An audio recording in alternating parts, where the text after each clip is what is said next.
믿음이란 무엇인가? 지난주에도 이 질문으로 시작을 했는데요. 자, 여러분들은 이 말에 대해서 뭐라고 대답할 수 있습니까? 믿음은 뭡니까?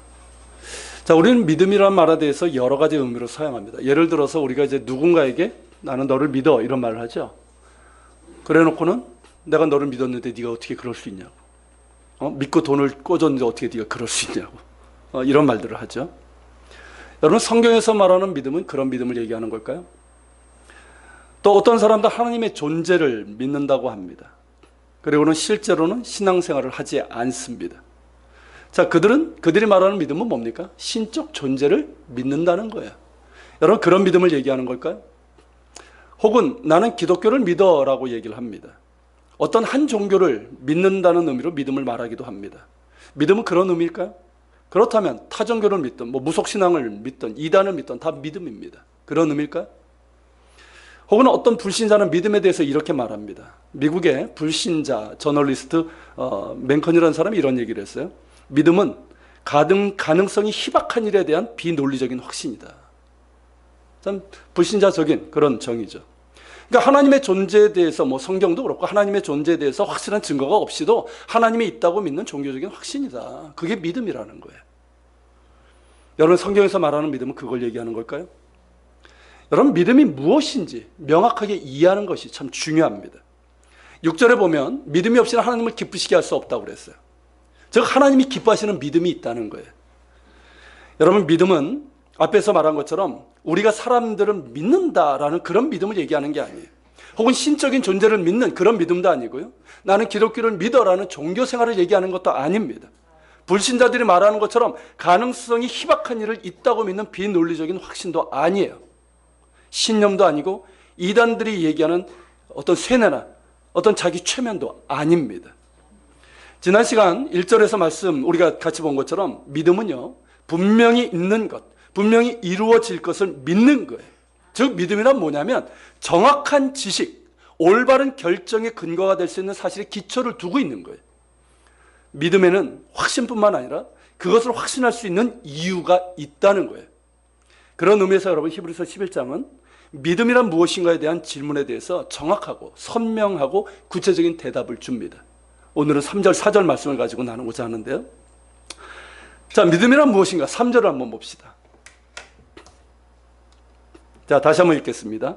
믿음으로 모든 세계가 하나님의 말씀으로 지어진 줄을 우리가 아나니 보이는 것은 나타난 것으로 말미암아 된 것이 아니니라. 자, 믿음이란 뭡니까? 여기에 보면 모든 세계가 하나님의 말씀으로 지어진 줄을 아는 것이라고 그랬어요. 그것을 볼 줄 안다는 거죠. 그런데 여러분, 여기서 아는 것이라고 그랬어요. 여러분, 이 강조점이 뭔지 아십니까? 자, 하나님의 말씀으로 모든 세계가 이어진 줄을 믿는 것이 믿음이 아니라 아는 것이라고 그랬어요. 이 차이점을 아시겠습니까? 여러분, 이것은 믿음이 무엇인지를 알려주는 아주 중요한 포인트입니다. 믿음이 뭔지 아십니까? 믿음은 아는 거예요. 믿음은 아는 거예요. 참된 믿음은 그것을 아는 지식에서부터 주어지는 거예요.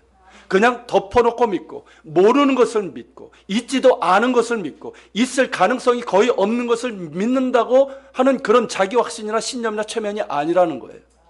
믿음은 정확한 지식의 기초에서 그것을 바르게 아는 것이고 그 참된 지식이 바로 믿음의 기초입니다. 알기에 믿는 거예요.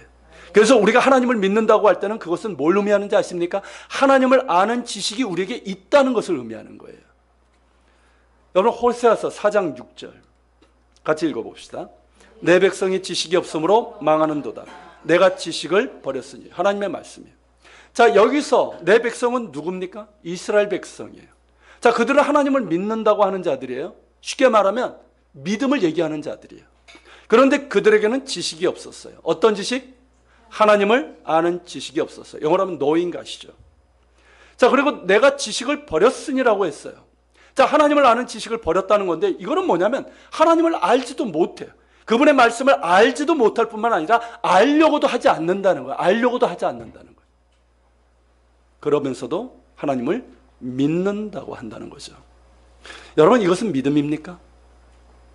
이게 믿음입니까? 이건 믿음이 아니에요. 미신입니다. 여러분, 미신, 한자로 미혹할 미자에 믿을 신자를 씁니다. 믿음이 뭔지 제가 사전 한번 찾아봤어요. 그랬더니 사전적인 의미가 두 가지로 나옵니다. 첫째는 뭐냐면 비과학적이고 종교적으로 망령되다고 판단되는 신앙 또는 그런 신앙을 가지는 것. 이를테면 점, 복, 굿, 금기 이런 따위들. 두 번째는 과학적, 합리적 근거가 없는 것을 맹목적으로 믿는 것. 그리고 그런 일들. 이게 미신이에요. 자, 종합해보면 뭡니까? 미신은 합리적인 근거가 없는 것을 맹목적으로 믿는 것이고 그래서 망령되다고 판단되는 행동을 하는 신앙을 얘기하는 거예요. 즉 무지에서 오는 거예요. 무지에서 오는 망령된 신앙과 행동이 바로 미신이에요. 자, 하나님을 믿는다고 하는데 하나님을 몰라요. 하나님의 말씀을 몰라요. 모를 뿐만 아니라 그 지식을 버렸어요. 알려고도 하지 않는다는 거예요. 이것은 믿음입니까? 미신입니까? 뭐예요, 여러분? 미신이에요, 이거는. 하나님이 어떤 분이신지 모르는데도 믿는다고 하니까 바알이 하나님이 되는 거예요. 만몬이 하나님이 되는 거예요. 만몬도 섬겼다가 하나님도 섬겼다가 이렇게 되는 거예요. 우리로 하면 예전에 믿던 불상이 하나님이 되고 선왕당 산신할배가 하나님이 되는 거예요. 그저 나에게 복 주고 부자 되고 출세하게 하고 잘 되게 하는 그런 하나님이 되고 마는 거예요. 하나님의 말씀을 모르니까 어떻습니까? 망령된 일을 행하는 거예요. 모르니까. 자, 하나님을 믿는다고 하면서 하나님 보시기에 망령되고 가증한 일을 행하는 거예요. 왜요? 모르니까. 그런데 그러고도 믿는다고 합니다. 이것은 믿음입니까? 미신입니까? 대답 좀 해보세요. 미신이에요. 여러분, 믿음은 아는 거예요. 믿음은 아는 거예요. 하나님을 아는 것이고 하나님의 말씀을 아는 거예요. 이게 믿음이에요. 하나님을 알기 때문에 하나님을 신뢰하는 거예요. 하나님의 말씀을 알기 때문에 그 말씀에 따라 믿음에 따라 사는 거예요. 그것이 믿음이에요. 우리에게 이런 하나님을 아는 지식이 없다면 우리의 믿음은 미신처럼 될 수밖에 없어요. 그러면 호세아서에 나타난 이런 이스라엘 백성처럼 망령된 길을 행하다가 결국 망하고 마는 거예요. 이 백성이 지식이 없으므로 망하는도다. 여러분, 믿음은 아는 겁니다. 하나님을 알고 하나님의 말씀을 아는 지식이에요. 잘 알아야 돼요. 알기를 사모해야 되고 알기를 알고자 열심히 듣고 배우고 묵상하고 구해야 되는 거예요. 여러분, 하나님을 아는 지식은 어디에서 오는 걸까요? 자, 히브리서 1장 1, 2절이 우리에게 중요한 부분을 말씀하고 있어요. 같이 읽겠습니다. 옛적의 선지자들 통하여 여러 부분과 여러 모양으로 우리 조상들에게 말씀하신 하나님이 이 모든 날 마지막에는 아들을 통하여 우리에게 말씀하셨으니. 자, 1절. 옛적의 선지자들 통하여 여러 부분과 여러 모양으로 우리 조상들에게 말씀하셨다. 뭘 얘기하는 겁니까? 구약시대를 얘기하는 거예요. 구약시대에 선지자를 통해서 여러 시대의 다양한 문학적인 형태와 방법, 양식으로 하나님께서 우리에게 말씀하셨다는 거예요. 당신을 알려주셨다는 거예요. 그리고 2절은 뭘 얘기하는 걸까요? 예수 그리스도를 통해서 우리에게 말씀하셨다. 그것이 어디에? 신약 성경에 담겨 있다는 거죠. 즉, 하나님을 아는 지식은 어디에서 온다? 신구약 성경과 예수 그리스도를 아는 지식에서 온다는 거예요. 여러분, 성경을 통하지 않고서는 하나님을 알 수 없습니다. 중세시대 때 여러분, 영적인 암흑기라고 하죠. 극심한 타락에 빠졌습니다. 왠지 아십니까? 그 이유가 뭔지 아세요? 하나님의 말씀이 읽혀지지 않았어요. 자, 분명히 교회죠. 설교가 있습니다. 그런데 하나님의 말씀이 읽혀지지 않는 거예요. 왜냐하면 자, 이 성직자들의 권위를 주장하다 보니까 라틴어로만 성경을 읽게 했어요. 그런데 일반 백성들은 라틴어를 읽을 줄 압니까? 몰라요. 고전이기 때문에 몰라요. 그런데 나중에는 어떻게 되냐면 성직자 자체도 라틴어를 읽을 줄 몰라. 돈을 주고 성직을 삽니다. 읽을 줄 몰라요. 배운 적이 없어. 그러니까 성경은 펴놓고 딴 얘기하는 거예요. 지 하고 싶은 얘기하는 거예요. 하나님의 말씀과 상관없는 반대되는 얘기를 하는 거예요. 그러니까 백성들이 어떻게 됩니까? 그걸 듣고 그런 줄 알고 행하는 거예요. 그게 여러분 중세 타락의 원인이에요. 하나님의 말씀이 읽혀지지 않았던 거예요. 무지했기 때문에. 여러분, 우리가 새벽기도 때 사사기를 나누고 있죠. 여러분, 사사기 말씀을 보면서 어떻습니까? 어떠세요? 읽으시죠? 아침밥 드시죠? 네. 할렐루야. 여러분, 그거 보면서 어떠세요? 저 어쩔 땐 좀 뜨끔하지 않습니까? 저는 그럴 때 있어요. 뜨끔해요. 어쩔 때는 얼굴이 화끈거릴 때도 있어요. 나 자신을 보는 것 같아서. 우리 자신을 보는 것 같아서. 여러분, 이 사사기 너무나도 바로 이제 어제는 엄청난 우리 사건을 보지 않았습니까? 그런 참담한 일들이 일어나는 이유가 뭘까요? 무지 속에서 나타나는 거예요. 하나님을 버렸어요. 하나님을 믿는다고 하는데 버렸어요. 하나님의 말씀을 버렸어요. 말씀을 몰랐고 알려고도 하지도 않아요. 그 무지가 결국 자기의 소견에 옳은 대로 행하게 되는 거예요. 자기 보기 좋은 대로 하게 되는 거예요. 모르니까. 그렇죠? 그러니까 자기가 기준이 되는 거예요. 내 욕심이 기준이 되는 거예요. 내 생각이 기준이 되는 거예요. 그러니까 어떻게 됩니까? 우리가 사사기를 통해서 본 것처럼 온갖 탐욕과 음란과 폭력과 죄악으로 가득한 혼돈과 무질서의 시대가 되고 만 거예요. 여러분, 하나님의 말씀을 알아야 됩니다. 하나님의 말씀을 모르고는 하나님을 알 수가 없어요. 우리 집사님 한 분이 그런 얘기를 해요. 새벽 이 말씀을 당신은 하루에 3번씩 본답니다. 그래서 카톡으로 이제 제가 보내잖아요. 그거 보시고, 그리고 PC로, 홈페이지로 한번 보시고, 그리고 한 번 더, 하루 끝나기 전에 한 번 더 보신다고요. 그러면서 하신 얘기가 뭐냐면, 그렇게 보다 보니까 말씀이 더 새롭게 보이고 깨달아지더라는 거예요. 여러분, 사사기 그런 사건들, 삼손이니 이런 얘기들 대충 들어봤단 말이죠. 근데 그것이 과연 어떤 의미가 있고, 오늘날 나에게, 오늘날 우리에게 어떤 의미가 있는가를 깨닫는 것은 틀린 문제예요. 여러분, 알아야 됩니다. 알아야지 보는 거예요. 보여야지만 우리가 하나님의 뜻대로 살아갈 수 있는 거예요. 여러분, 하나님의 말씀 제대로 배우시고 열심히 배우시고 알 수 있기를 바랍니다.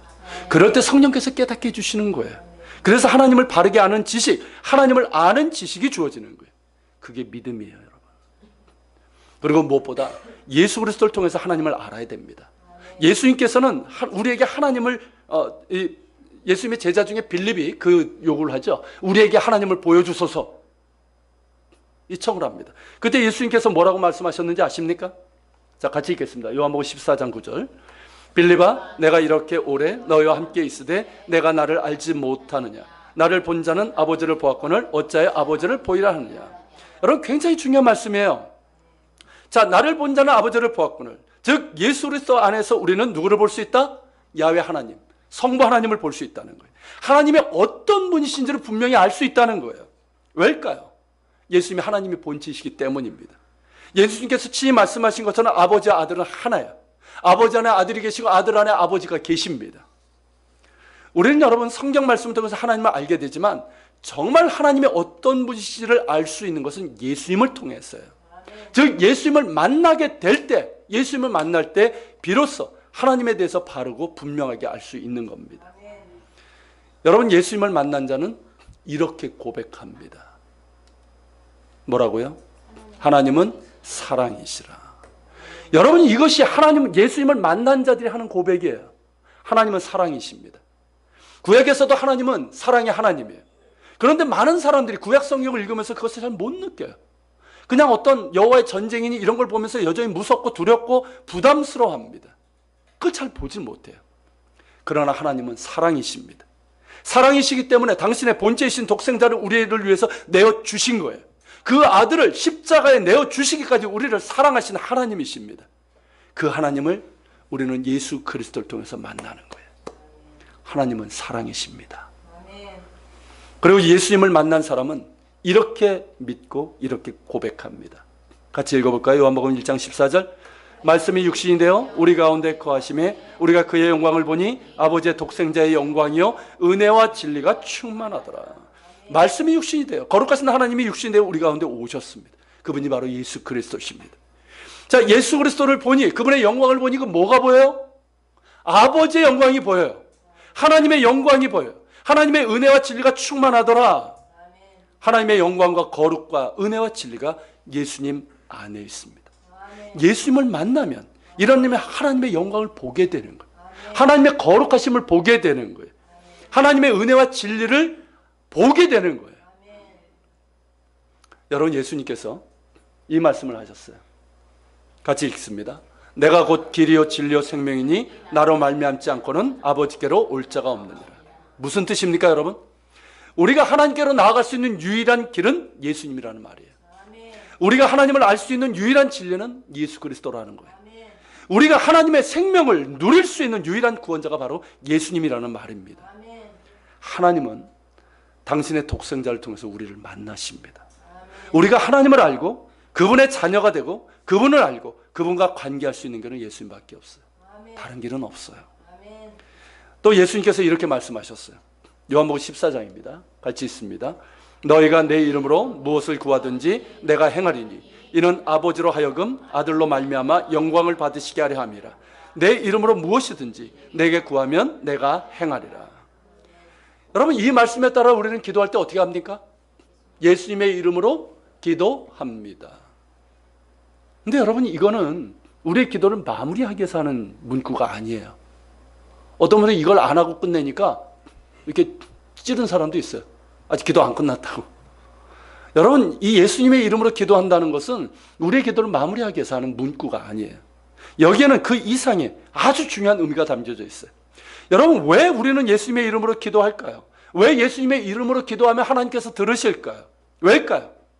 예수님의 이름에 하나님의 이름이 담겨져 있기 때문에 그래요. 여러분, 이 예수님의 이름 정확한 발음이 뭐죠? 우린 다 알죠? 예슈아. 제가 이제 히브리어를 쓰지는 않았는데 여러분, 그 뜻이 뭡니까? 예슈아? 야훼께서 구원하신다 이 뜻이야. 여호와께서 구원하신다. 즉 예슈아라는 이름 안에는 누구의 이름이 있습니까? 거룩하신 야훼 하나님의 이름이 있어요. 자, 예수님께서 하나님의 본체이시기도 하지만 우리가 예수님의 이름을 구할 때 그 이름에는 누구의 이름? 야훼 하나님의 이름이 담겨져 있기 때문에 하나님을 부르는 것과 똑같아요. 우리가 예수님을 부를 때 하나님을 부르는 거예요. 그리고 예수님 안에서 우리 아버지 하나님께서는 우리를 들으시는 겁니다. 여러분, 예수님을 만나야 돼요. 예수님 만나야 돼요. 정말 인격적으로 제대로 만나야 돼요. 그래야지 하나님을 알 수 있어요. 여러분, 예수님을 만났다면 예수님을 깊이 알 수 있기를 소망하십시오. 사도 바울이 그렇게 고백합니다. 그는 그리스도를 만났어요. 그리고 그리스도를 더 알기를 소망했어요. 그러면서 그가 뭐라고 고백합니까? 그리스도를 아는 지식이 내게 가장 고상한 줄 아노라. 그러면서 그가 예전에 사랑했던 수많은 지식들, 수많은 어떤 자기가 사랑했던 가치들, 배설물처럼 여긴다고 했어요. 여러분, 그리스도를 아는 지식을 사모하십시오. 예수님을 알수록 주님께서 얼마나 내게 소중하고 귀하고 가치 있는 분인지를 알게 되는 거예요. 하나님의 은혜와 진리 가운데 거하게 되는 거예요. 하나님을 아는 지식이 그 가운데 주어지게 되는 겁니다. 그렇기 때문에 히브리서 3장 1절에서는 우리에게 이렇게 말씀합니다. 같이 있습니다. 그러므로 함께 하늘의 부르심을 받은 거룩한 형제들아, 우리가 믿는 도리의 사도이시며 대제사장이신 예수를 깊이 생각하라. 여러분, 예수님을 깊이 생각하세요. 예수님을 믿는 게 뭔지, 예수님이 누구신지, 예수님이 나를 위해서 하신 일이 무엇이고 지금도 하고 계시고 장차 하실 일이 무엇인지를 깊이 묵상하세요. 말씀을 통해서 묵상하시고 성령의 깨닫게 하심을 구하면서 묵상하십시오. 그럴 때 깨닫게 해주시는 거예요. 그 깨달음이 여러분들에게 믿음도 주어지고 여러분들을 자유케 하고 치유하고 충만한 은혜와 능력으로 부어지게 될 것입니다. 하나님을 아는 지식의 풍성함으로 주어지게 될 거예요. 여러분, 정리합시다. 믿음이란 뭐라고요? 믿음은 아는 거예요. 덮어놓고 믿는 무지가 아닙니다. 무지한 가운데서 맹목적으로 믿고 망령된 짓을 행하는 저급한 신앙이 아니에요. 믿음은 하나님을 아는 지식이에요. 하나님을 알고 하나님의 말씀을 바르게 알고 그래서 하나님을 신뢰하고 하나님의 말씀대로 행하는 거예요. 이게 믿음이에요. 이 믿음이 하나님을 기쁘시게 하는 겁니다. 그리고 이 지식은 성경을 통해서 주어지고 무엇보다 예수 그리스도를 아는 데서 주어지는 거예요. 예수 그리스도를 통해서 우리는 하나님을 볼 수 있고 만날 수 있고 하나님의 사랑과 영광과 은혜와 진리 가운데 거할 수 있습니다. 믿음은 예수 그리스도를 아는 거예요. 여러분, 이 믿음이 우리 가운데 있기를 바랍니다. 더욱더 분명하고 깊어지고 성숙해질 수 있기를 소망합니다. 다시 본문 3절로 가면 여러분, 이 본문은 창조에 대해서 특별히 말씀하고 있죠. 믿음은 아는 건데 뭘 아는 거다? 모든 세계가 하나님의 말씀으로 지어진 줄을 아는 것이고 보는 것이라고 그랬어요. 그런데 여러분, 우리가 어떻게 모든 세계가 하나님의 말씀으로 지어진 줄을 알까요? 뭘 통해서 여러분 아십니까? 우리가 창조 그때 있지 않았잖아요. 어떻게 합니까? 우리는 성경을 통해서입니다. 특별히 창세기 1장, 2장을 통해서 우리가 알게 됩니다. 그런데 여기서는요, 이 히브리서 3장, 이 11장 3절에서는 그렇게 써 있으니까, 그래서 아는 그 안 이상의 것을 우리에게 강조하고 있어요. 자, 모든 세계가 하나님의 말씀으로 지어졌다. 자, 이것을 안다는 것이 구체적으로 나에게 어떤 의미가 있는가? 이걸 아는 것을 얘기하는 거예요. 여러분, 교회 다니면 하나님이 천지를 창조하셨다. 듣습니다. 알게 돼요. 저도 여러분들에게 지난번에 한번 얘기한 적이 있는데, 중고등학교 이제 교회를 다니고 활동하면서 저도 그거 알았어요. 믿었어요. 하나님이 창조하셨다고 믿었어요. 그런데 그것으로 끝났어요, 저는. 하나님께서 모든 세계를 지으셨다는 것이 구체적으로 내 인생에 나에게 어떤 의미가 있는지를 아는 데까지 제가 나아가지 못했어요. 만약에 여러분 거기까지 나아가지 못한다면 창조는 뭔지 아십니까? 그냥 재밌는 이야기예요. 그냥 창조 신화예요. 여러분, 하나님의 말씀으로 세상을 지으셨다는 것을 안다는 것이 내게, 내 인생에 있어서 구체적으로 어떤 의미가 있는가, 이게 굉장히 중요한 거예요. 이걸 알아야 돼요. 내가 어디에서 왔는지를 아는 거예요. 내가 존재하는 이유를 아는 거예요. 지난 수련회 때 제가 이제 한번 말씀드렸던 철학과 학생들이 하는 우스갯말이 있다고 그랬죠. 뭡니까? 존재를 존재케 하는 존재는 존재하는 것. 자, 이것은 단순히 세상을 만든 신적인 존재가 있느냐 하는 데서 끝나는 게 아니에요. 세상의 모든 것을 존재케 한 존재가 바로 하나님이시고, 하나님께서 세상을 지으실 때는 그분의 놀라운 목적과 섭리와 축복이 담겨져 있다는 것을 뜻하는 거예요. 이것을 아는 거예요. 여러분, 다른 곳에서도 창조 이야기가 있어요. 인도에도 있고요. 중국에도 있어요. 근데 거기에는 그냥 어떤 신적인 존재가 세상을 만들었다. 끝이에요. 근데 여러분, 성경은 뭘 얘기합니까? 하나님께서 세상을 지으셨는데 거기에는 그분의 놀라운 목적과 섭리와 축복이 담겨져 있다는 거예요. 이걸 아는 거예요. 여러분, 그 창조의 목적과 섭리와 축복이 구체적으로 나에게도 해당된다는 거예요. 이걸 아는 거예요. 즉, 나는 이 세상에 왜 존재합니까? 하나님께서 지으셨고 그래서 이 땅에 존재하는 거예요. 그런 까닭에 나의 존재와 인생에는 하나님의 목적과 섭리와 축복이 담겨져 있음을 아는 거예요. 이게 믿음이에요. 그런데 여러분, 세상은 무엇이라고 얘기합니까? 여러분, 학교에서 배우는 게 뭡니까? 진화론이죠. 진화론의 중심은 우연과 시간이에요. 자, 생명의 기원도, 지구의 탄생도, 우주의 탄생도 모두 우연입니다. 근데 그 우연이 생기려니까 어때요? 무수히 긴 시간이 필요한 거예요. 짧은 시간에 우연이 그렇게 생길 수 없잖아요. 그죠? 그러니까 기나긴 시간이 필요한 거예요. 그러니까 몇백만 년, 몇억 년, 몇십억 년, 백억 년 하면서. 여러분, 몇억 년 우리의 개념 속에 있습니까? 시간 개념 속에? 없어요. 기껏 100년 사는 사람이 무슨 몇억 년을 우리가 어떻게 합니까? 우리도 알지 못하는 이야기를 하고 있는 거예요. 결국 그 주장은 뭐냐면, 이 세상은 우연의 산물이라는 거예요. 우주도, 지구도, 지구상의 모든 생명체도 우연의 산물이에요. 우연히 생명이 생기고 기나긴 시간 속에 여러 종으로 나누고 고등한 종으로 진화해서 인간이 생겼다는 거죠. 그러니까 인간은 우연의 산물이고, 나 역시 뭐예요? 우연의 산물이에요. 어쩌다가 태어나셨습니까? 이게 진화론의 핵심이에요. 여러분, 우연히 생긴 존재에게 어떤 가치를 부여할 수 있을까요? 기껏 생명의 가치밖에 없어요. 어떤 존엄성을 부여할 수 있을까요? 어떤 인생의 목적과 의미와 가치를 부여할 수 있을까요? 세상은 이런 우연을 말하면서, 그러면서 존엄성과 가치를 얘기합니다. 이게 모순인 거예요. 여러분, 인간의 존엄성과 가치는 어디에서 나왔습니까? 성경에서 나왔어요. 성경에서 나온 가치예요. 그런데 이 진화론의 바탕에서 성경의 가치를 말하려니까 어설프고 모순인 거예요. 그러니까 혼란스러운 거예요. 여러분, 세상은 결코 우연의 산물이 아닙니다. 인간은 결코 우연의 산물이 아니에요. 거짓에 속지 마세요. 모든 세계가 하나님의 말씀으로 지어졌습니다. 세상에 존재하는 모든 것에는 하나님의 섭리와 목적과 의미와 축복이 있어요. 우리 인간은 더더욱 그러합니다. 하나님의 특별한 목적과 은총과 섭리와 의미와 축복이 담겨져 있어요. 그래서 인생은요, 근본적으로 축복이에요. 고통이 아니에요. 저주가 아니에요. 여러분, 인생은 축복이에요. 믿으십니까? 근데 이것이 인간의 범죄와 타락으로 엄청난 손상을 입은 거예요. 인간의 노력으로는 돌이킬 수 없는 손상을 입었어요.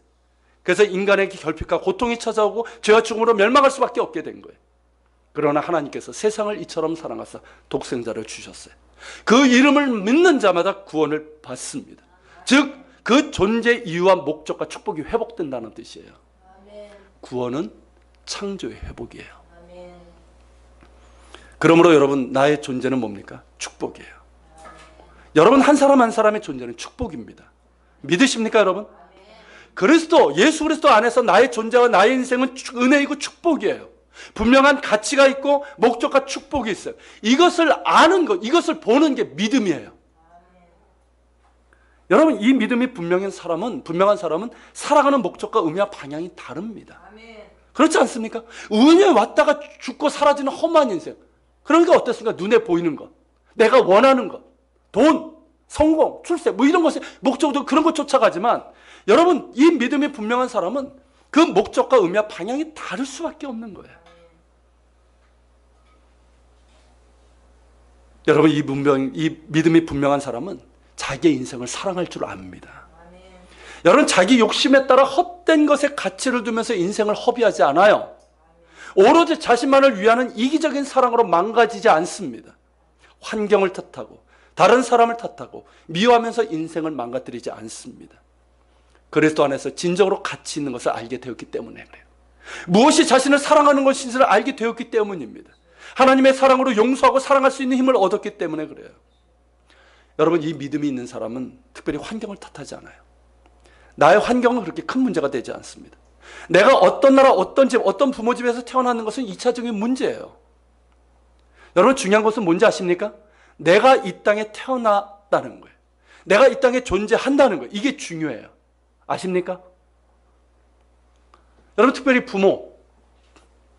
여러분, 부모가 있기 때문에 내가 있는 거예요. 하나님께서 나의 부모를 통해서 이 땅에 보내신 겁니다. 하나님의 섭리 안에 나의 부모님이 있고 나의 집이 있는 거예요. 이것을 인정하시길 바랍니다. 이것을 알게 되면 부모에게 받은 상처가 있을지라도 용납할 수 있어요. 용납할 수 있어요. 용서할 수 있어요. 그리고 가정 환경 불우에도 탓하지 않아요. 그건 2차적인 문제일 뿐이에요. 여러분, 요즘 뭐 우리나라 금수저, 은수저 얘기하는데 우리 집에는 실제로 금수저, 은수저가 없습니다. 자, 이 금수저로 태어나면 얼마나 좋았을까 하는 생각을 많은 사람들이 갖고 부러워요. 여러분, 금수저, 은수저로 태어나면 정말 행복할까요? 그렇게 될까요? 인생의 참된 의미와 목적도 모르는데 그저 자신만 아는 이기적인 사람이 되고 마는데 우리 사회가 금수저, 은수저가 없어서 그렇습니까? 그렇지 않단 말이에요. 환경이 중요한 게 아닙니다. 중요한 것은 하나님 안에서 나를 아는 거예요.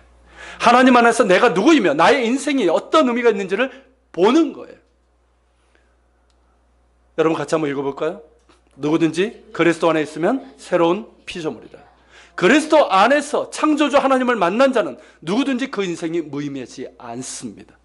그가 가난하고 배운 것도 없고 건강하지도 못하고 많은 핸디캡을 가지고 있다 할지라도 그는 그리스도 안에서 가치 있고 의미 있는 인생이에요. 천하보다 귀한 존재입니다. 하나님께로 와서 하나님의 은혜 가운데 살다가 하나님께로 가는 목적 있고 은혜와 축복으로 가득 찬 인생이에요. 할렐루야. 이걸 알아야 돼요. 이게 믿음이에요. 그리고 여러분, 이 믿음 있는 사람은 우리가 찬양도 하고 우리가 같이 기도도 했지만 시편 120편 기자처럼 그 고백을 하게 되는 거예요. 내가 산을 향하여 눈을 돌리라. 나의 도움이 어디서 올까? 나의 도움이 천지를 지으신 여호와께로다. 여러분, 인생을 살다가 우리가 고난과 어려움을 겪을 수 있어요. 그러나 하나님 안에 내 인생이 있다는 것을 아는 사람은 어떨까요? 포기하지 않아요. 절망하지 않아요. 천지를 지으신 하나님을 바라보게 됩니다. 나의 도움은 그분께 있는 거예요. 여러분, 이것을 아는 게 믿음이에요. 그리고 이것을 알고 보는 자가 복된 거예요. 그게 복된 인생인 거예요. 그렇기 때문에 전도서는 뭐라고 얘기하는지 아십니까? 같이 읽습니다. 너는 청년의 때에 너의 창조주를 기억하라고 하고 있는 거예요. 여러분, 이 전도서도 그렇고 잠언도 그렇고 욥기도 그렇고요. 이게 지혜 문학이라고 얘기를 합니다. 여러분, 지혜 문학은 한결같이 뭘 얘기하는지 아십니까? 창조신앙을 얘기를 해요. 왜입니까, 여러분? 창조주 하나님을 만나야지만 인생이 뭔 줄 알아요. 내가 누군지를 아는 거예요. 인생의 목적과 방향을 아는 거예요. 그게 지혜예요. 아십니까? 여러분, 청년의 때 우리 모두가 그래요. 모두가 나이와 상관없이 창조주 하나님을 만나야 되지만 특별히 우리 청년들이, 우리 자녀들이 창조주를 만나야 됩니다. 나를 지으신 하나님 안에서 나의 가치를 볼 줄 알아도 나의 인생의 의미와 가치를 볼 줄 알아야 돼요. 내가 얼마나 축복된 존재이고 하나님의 사랑과 은혜와 축복으로 가득 찬 인생인 줄 알아야 돼. 그리고 그 인생을 살아가야 됩니다. 여러분, 믿음은 모든 세계가 하나님의 말씀으로 지어진 것을 알고 보는 거예요. 이런 믿음이 우리와 우리 자녀들에게 있기를 축원합니다. 자, 이어지는 4절을 같이 봅시다. 같이 읽겠습니다. 믿음으로 아벨은 가인보다 더 나은 제사를 하나님께 드림으로 의로운 자라 하시는 증거를 얻었으니 하나님이 그 예물에 대하여 증언하시리라. 그가 죽었으나 그 믿음으로써 지금도 말하느니라. 자, 4절은 믿음의 인물로 아벨을 예를 들고 있어요. 자, 우리가 창세기 4장에서 보는 것처럼 에덴 동산에 쫓겨난 아담과 하와는 두 아들을 낳았죠. 가인과 아벨입니다. 자, 가인이 아담의 첫째 아들이었어요. 농사 짓는 일을 했고 땅의 소산물로 하나님께 제사를 드렸어요. 근데 하나님께서는 이것을 받지 않으시고 양의 첫 새끼와 기름으로 제사를 드린 아벨의 제사를 받으셨어요. 그러니까 이 가인이 불안 마음으로 형 아벨을 질투합니다. 그러다가 결국 동생을 죽여서 최초의 살인자가 되고 말죠. 자, 하나님께서는 왜 가인의 제사를 받지 않으시고 아벨의 제사만을 받으셨을까요? 어떤 사람이 이렇게 주장을 합니다. 야훼 하나님은 유목민의 신이기 때문에 곡식이 아니라 고기를 좋아한대요. 그래서 양을 제물로 받으셨다. 참 무식한 말을 하고 있는데, 여러분, 곡식으로 드리는 소제도 있어요. 자, 하나님께서 아벨의 제사를 받으신 이유는 뭡니까? 그 이유는 뭐예요? 그가 믿음의 제사를 드렸기 때문에 그래요. 믿음으로 드렸기 때문에. 하나님은 믿음으로 드리는 예배를 기뻐 받으십니다. 진심으로 하나님을 믿고 진실과 자원하는 마음으로 드리는 예배, 그런 마음으로 드리는 예물을 기뻐 받으시는 거예요. 그런데 가인은 그렇지 않았어요. 그의 예배는 이런 믿음도 진실함도 없었어요. 그저 행위였어요. 마지못해서 드리는 제사였을 뿐이에요. 그러니까 하나님께 드리는 것이 어떻습니까? 아깝죠. 그렇죠? 그러니까 첫 곡식에 좋은 것이 아니라 좋지 않은 것, 짜투리 것으로 드리는 거예요. 믿음으로 드리지 않는 예배를 하나님께서 기뻐하지 않으십니다. 받지 않으시는 거예요. 그러니까 그런 예배에서 은혜가 주어집니까? 은혜가 주어지지 않아요. 그러니까 어떻습니까? 예배를 드려도 기쁨이 없고 감사도 없고 오히려 마음이 강팍해지는 거예요. 불평과 불만이 생겨요. 동생을 보니까 못마땅합니다. 자기의 잘못을 깨닫지 못하고 시기 질투하게 됩니다.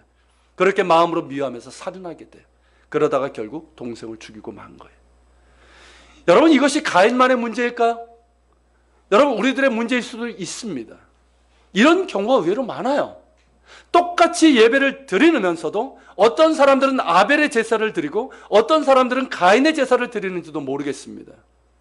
그래서 어떤 사람은 믿음으로 아벨의 예배를 드리면서 하나님의 은혜 감사하고 또 하나님의 긍휼을 구하면서 예배를 드립니다. 사모하는 마음으로 말씀을 듣고 감사하는 마음으로 자원하여 예물을 드립니다. 그러니까 어떻습니까? 이런 예배 가운데 은혜가 주어지는 거예요. 은혜를 받는 거, 쉽게 얘기하면 그 은혜로 인해서 기쁨이 있어요. 평안이 주어져요. 감사가 있어요. 넉넉함이 주어져요. 그러니까 그 은혜로 어떻습니까? 다른 사람들을 용납하고 용서하고 사랑하며 섬길 수 있게 되는 거예요. 공동체 하나됨을 구할 수 있게 되는 거예요. 순종의 삶을 살아가고 주님과 동행하는 삶을 살아가는 거예요. 믿음과 인격과 삶의 열매를 맺어갈 수 있게 되는 거예요. 그런데 여러분, 가인과 같은 예배라고 한다면 어떨까요? 은혜를 받지 못해요. 그 속에 하나님을 믿는 믿음도 없고 사모하는 마음도 없고 기뻐하는 마음도 없는데 그런 예배 가운데서 은혜가 주어지겠습니까? 그러니까 예배가 힘들어요. 예배를 드리고 나서도 힘들어요. 사람들이 못마땅해 보입니다. 불평하고 더 거칠어지고 인색해지고 강팍해집니다. 그러니 예배드리고 싸우죠. 예배드리고 험담하고 상종하지도 않고 미워합니다. 그의 삶에 감사도 없고 용서도 없고 순종도 없습니다. 여러분, 예배는 예배로 끝나는 게 아니에요. 여러분, 예배는 우리의 영혼과 인격과 인간관계와 삶, 그리고 나아가 공동체 전체에 영향을 끼칩니다. 여러분, 믿음의 예배를 드리십시오. 아벨의 예배를 드리세요. 우리의 예배가 가인의 예배가 되어서는 안 됩니다. 아벨의 예배가 되어야 됩니다. 여러분, 우리가 온전하지 못합니다. 그렇죠? 우리는 온전하지 못하고 우리의 믿음도 부족하고요. 상처도 있고 또 미움도 있고 우리 가운데 불편한 관계가 있을 수도 있어요. 그러나 우리의 예배만큼은 아벨의 예배가 되어야 된다는 거예요. 하나님을 믿고 바라세요. 예배 가운데 하나님의 궁유를 구하란 말이에요. 하나님의 은혜 감사하세요. 그러면서 더 큰 은혜를 구하는 진실함의 예배가 될 수 있기를 바랍니다. 감사하면서 자원하는 마음으로 드리세요. 예물을 드릴 때도 감사함으로 자원하는 마음으로 드리세요. 그것을 하나님께서 기뻐 받으십니다. 예배는 믿음의 행위예요. 여러분, 하나님은 그런 예배를 기쁘게 받으시고 그 예배 가운데 은혜를 주시는 거예요. 그 예배 가운데 은혜를 주셔서 우리를 치유하시고 우리를 새롭게 하십니다. 우리에게 믿음을 주시는 거예요. 힘과 능력을 주시고 우리를 온전함으로 이끌어 주십니다. 우리의 영혼과 인격과 삶을 풍성하게 하시고 우리 공동체를 아름답게 하시는 거예요. 여러분, 그런 믿음의 예배를 드리십시오. 같이 기도하겠습니다. 오늘 말씀을 기억하면서 기도합시다. 세 가지를 말씀드렸습니다. 믿음은 맹목적으로 믿는 게 아니에요. 아는 거예요. 하나님을 아는 지식이에요. 하나님의 말씀을 아는 거예요. 그래서 하나님을 신뢰하고 하나님의 말씀대로 살아가는 거예요. 이 믿음이에요. 주님, 이 믿음을 구합시다.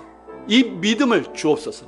하나님을 아는 지식, 성경을 통해서, 특별히 예수 그리스도를 통해서 주님, 하나님을 아는 지식을 있게 하여 주옵소서. 이 믿음이 있게 하옵소서.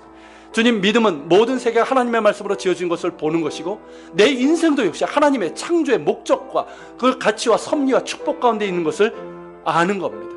내 인생을 하나님 안에서 보게 하여 주시옵소서. 이 믿음을 주시옵소서. 그리고 주님, 이 믿음의 예배를 드리길 원합니다. 아벨의 예배를 드리게 하여 주옵소서. 예배를 통해서 은혜와 긍휼과 우리에게 축복을 허락해 주시옵소서. 우리 구하며 기도하며 나가겠습니다. 같이 기도합니다.